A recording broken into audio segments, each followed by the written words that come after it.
I'm going to be really honest and blunt as I have been throughout this course. If you're going to have a home birth with a breech baby, you need to even become more highly skilled than those of you who are going to birth in the hospital because medical care is down the road somewhere. And you have two obligations. One is to yourself and your baby. You want to have as safe a birth as possible at home. And the other is to your midwife. If we have lots of transfers from home births into hospitals, or if we have problems at home births, society gets really crabby. So you're in a town, you're in a state, you're in a country that has belief systems around home births.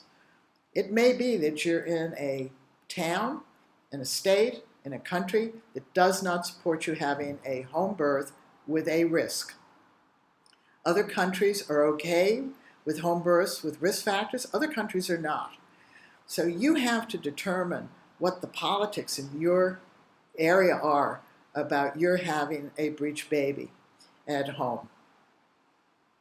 You have a responsibility to safeguard you and your baby.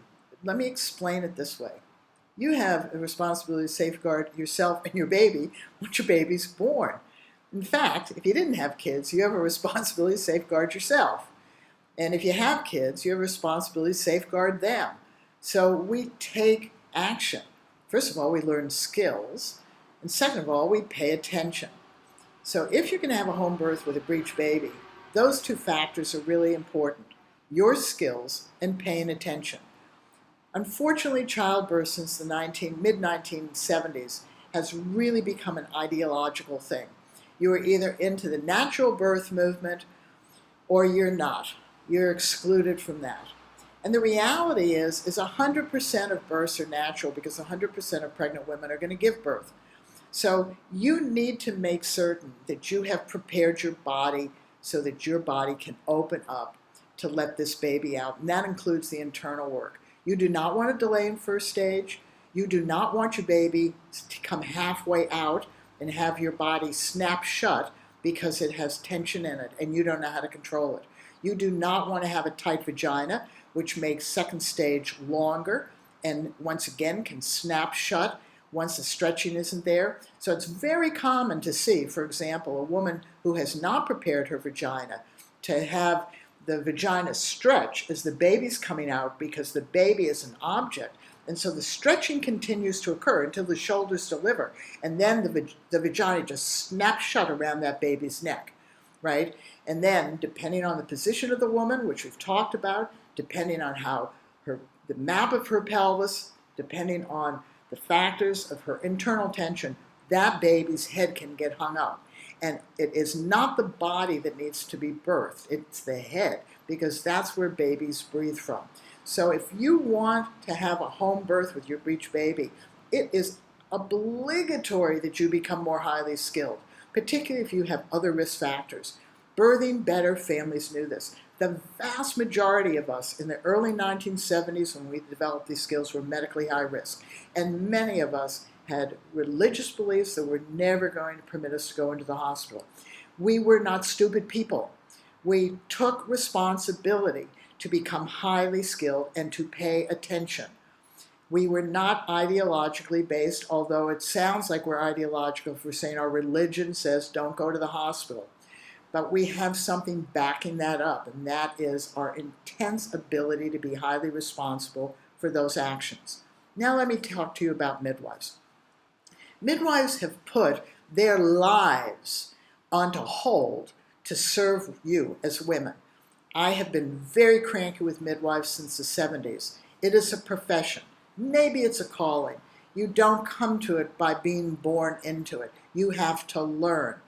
And you should not be giving us, pregnant women, more attention than you give yourself, your family, your children, your partner, your life. It's been a huge mistake that midwives consider themselves that they have to be everything to pregnant women.